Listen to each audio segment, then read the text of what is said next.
पहलगाम में आतंकी हमला हुआ है, उसमें हिंदुओं को देख देख के मारा गया है, ठीक है, पहचान कर करके। इसीलिए हम तुमसे इस काम से तुम्हें हटा रहे हैं। এটা কোন জায়গার ভিডিও আপনারা জানেন? এটা হচ্ছে নবদ্বীপের ভিডিও, নবদ্বীপ ইসকন মঠের ভিডিও। ওখানে মন্দিরের কাজ চলছে, সেখানে এই মুসলিম কাজ করছে, তো সেখান থেকে তাকে ঘাত ধরে বের করে দেওয়া হচ্ছে। खड़े हो, पहले खड़े हो। क्या नाम है तुम्हारा? शाहिद। कहाँ रहते हो? किनौली। ऐसा है, मंदिर पे काम जो कर रहे हो तुम, अभी जो पहलगाम में आतंकी हमला हुआ है, उसमें हिंदुओं को देख देख के मारा गया है, ठीक है, पहचान कर करके। इसीलिए हम तुमसे इस काम से तुम्हें हटा रहे हैं।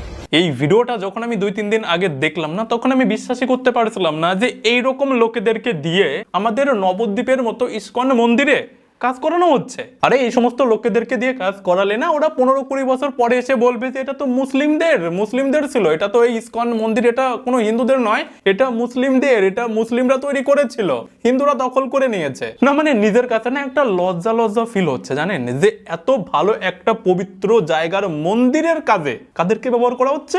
মুসলিমদেরকে নিয়েছে। 100 কোটি হিন্দুর দেশে হিন্দু পাচ্ছ না কাজ করানোর জন্য? কোনো হিন্দুদের কোনো পবিত্র মন্দিরের কাজ বাজে না, কখনো মুসলিমদেরকে দিয়ে কাজ করানো আমার মনে হয় উচিত নয়। ঠিক তেমনি মুসলিমদেরও উচিত তাদের কোনো রকমের কোনো পবিত্র জায়গা, মসজিদ, তারপরে ঈদগাহ বা আরো কিসব হয় না, সেইগুলো তৈরি করার জন্যও মুসলিমদেরকে দিয়েই কাজ করানো উচিত। আমার যেটা মনে হয় আমি সেটা বলেছি। যদি আমি কোনো কিছু ভুল করে থাকি না, ক্ষমা করবেন, এটা আমার একটা ছোট্ট রায়। আর এবার দেখুন যে এই যে মুসলিমটা না, এই মুসলিমটাকে বহিষ্কার কেন করা হচ্ছে ওই কাশ্মীরে কি হয়েছে সবাই জানেন, তো সেই কারণে এই মুসলিমকে বহিষ্কার করা হচ্ছে। তারপরেও এই মুসলিম কি বলছে ওখানে দাঁড়িয়ে, জাস্ট একবার শিক্ষাটা নিন। हम काम नहीं करा रहे हैं अपने मंदिर पे तुम्हें, इसीलिए तुम्हारा बहिष्कार कर रहे हैं कि तुम लोग जो है पूरा इस्लाम जो है हमारे हिंदू सनातन को टारगेट बना रहा है और हिंदुओं को देख देख के मार रहा है। কি বললো ভালো করে শুনতে পেলেন তো? নাকি বলছে যে আতঙ্কবাদী সে মুসলিমই নয়। একদিকে যারা আতঙ্কবাদী তারাই প্রকৃত নিজেদেরকে মুসলিম মনে করে, আর যারা এই নর্মাল মুসলিম আছে না, যারা জিহাদের রাস্তায় চলছে না, ভিতরে চলছে, তাদের ব্যাপার আলাদা। আর যারা প্রকৃতই জিহাদের রাস্তায় চলছে না, তাদেরকে এই জিহাদিরা, যারা এই আতঙ্কবাদীরা, তারাই তো জিহাদি, তো ওই জিহাদিরা তাদেরকে মুসলিমই মনে করে না। আর এই মুসলিম কি বলছে যে যারা আতঙ্কবাদী হয় না তারা মুসলিমই নয়, हिंदुओं को देख देख के मार रहा है। लेकिन और कैसा होता है? আতঙ্কবাদীদের যদি কোনো মাযহাব না হয়, কোনো ধর্ম না হয়, তাহলে তারাই নিজেকে প্রকৃত মুসলিম কেন মনে করে? তারাই প্রকৃত, যারা আতঙ্কবাদী না তারা প্রকৃত মুসলিম মনে করে নিজেদেরকে। তারা আল্লাহর নামে নিজেদেরকে বোমে উড়িয়ে নিতেও রাজি। 100 জন 200 জনকে একবারে বোম ব্লাস্ট করে নিজের সঙ্গে ফেটে অন্যদেরকেও মেরে নিয়ে একসঙ্গে তারা মরতে পর্যন্ত রাজি, শুধুমাত্র আল্লাহর নাম করে। তাদের নাকি কোনো রকমের কোনো মাযহাব হয় না, ধর্ম হয় না। একবার জাস্ট ভাবুন, মানে বিশ্বাস করুন, কোন খয়াকারের ছেলে যে এই ট্যাগলাইন মার্কেটে এনেছিল তাকে সামনে নিয়ে এসো এবার। गजब बेइज्जती है। क्यों मजहब? क्यों जितने भी आतंकवादी सबने मुसलमान क्यों?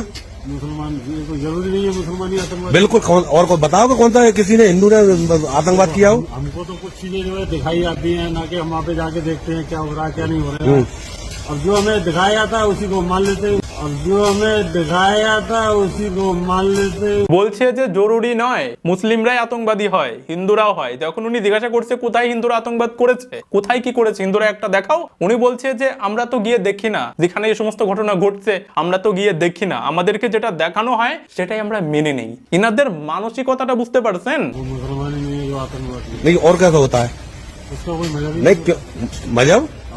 क्यों जितने भी आतंकवादी सबने मुसलमान क्यों? मुसलमान कोई जरूरी नहीं है मुसलमानी आतंकवादी। बिल्कुल। और को बताओ कि कौन सा किसी ने हिंदू ने आतंकवाद किया हो? हमको तो कुछ चीजें जो है दिखाई आती हैं, ना कि हम वहाँ पे जाके देखते हैं क्या हो रहा है क्या नहीं हो रहा है। দেখুন কাশ্মীরে যে আতঙ্কবাদীরা হিন্দুদেরকে বেছে বেছে মেরেছে না, তাদের চেহারা দেখে যতটা না আতঙ্কবাদী মনে হচ্ছে না, তার থেকে বেশি তাদের ভিডিও আমার কাছে আছে, কিন্তু ভিডিওতে প্লে করা যাবে না, বিশেষ করে আমার চ্যানেলে। তো তাদেরকে দেখে যতটা না আতঙ্কবাদী মনে হচ্ছে, এই লোকটা যাকে বহিষ্কার করা হচ্ছে তাকে দেখে না, দেখুন তার থেকে বেশি আতঙ্কবাদী আপনাদের মনে হচ্ছে না? মনে হচ্ছে কি হচ্ছে না কমেন্ট বক্সে লিখুন। আর মানসিকতা আমি গ্যারান্টি দিয়ে বলতে পারি ওই আতঙ্কবাদীদের থেকে খুব একটা বেশি আলাদা নয়। এনার মানসিকতা খুব একটা বেশি আলাদা নয়। अब ये भी हो रहा है जब वो हिंदू धर्म पूछ के गोली मार रहे हैं तो अब हम लोगों का टाइम आ गया कि हम लोग बाजार में सब्जी खरीदे, फल खरीदे तो धर्म पूछ के खरीदो, मुसलमान से कोई मत खरीदो।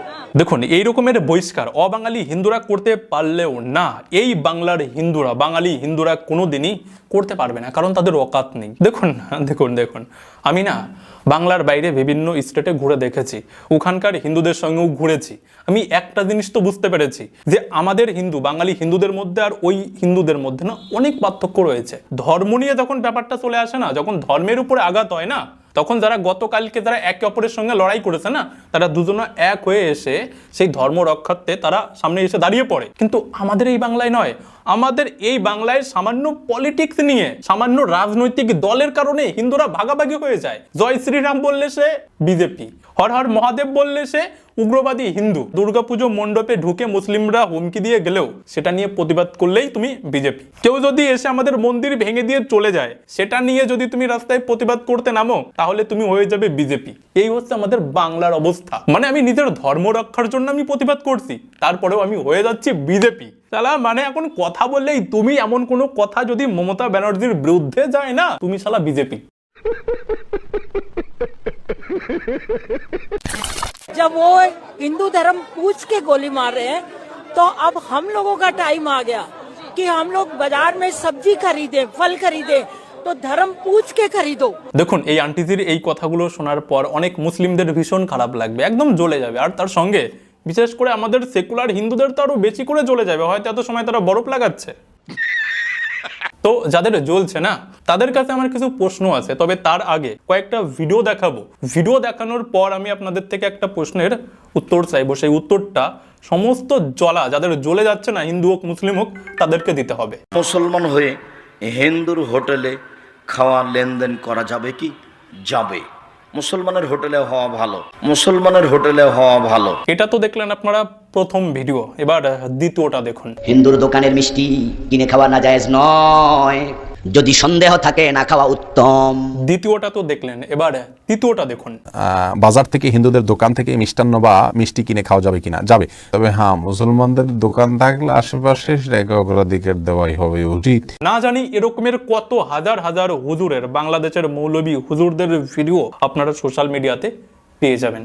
আপনি যেই প্রোডাক্ট বা পণ্য কিনবেন সেটা যদি মুসলিম ব্যক্তির দোকানেও পাওয়া যায়, অমুসলিম ব্যক্তির দোকানেও পাওয়া যায়, তাহলে সেই ক্ষেত্রে মুসলিম হিসাবে আপনার জন্য উচিত হলো মুসলিম ব্যক্তির দোকান থেকে সেই প্রোডাক্টটা ক্রয় করা। আর এই যে বাংলাদেশের হুজুরদের যে ভিডিও আমি আপনাদেরকে দেখালাম না, কোনো ভিডিও 7 বছর পুরনো, কোনো ভিডিও 5 বছর পুরনো, কোনো ভিডিও 8-9 বছরের পুরনো।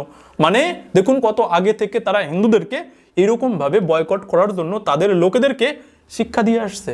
তো এবার আপনারা বলুন যে এই ভারতবর্ষের হিন্দুদের দেশে হিন্দুদেরকেই বেছে বেছে মুসলিম লোকেরা অন্য দেশ থেকে এসে মেরে দিয়ে চলে যাচ্ছে, এখানকার মুসলিমরাও তাদের মধ্যে যুক্ত পাওয়া যাচ্ছে। তাহলে এবার আপনারা বলুন যে এখানকার হিন্দুরা যদি মুসলিমদেরকে কমপ্লিটলি এইরকম ভাবে বয়কট করে দেয়, সেটা কি কোনো রকমের কোনো অন্যায় হবে হিন্দুদের?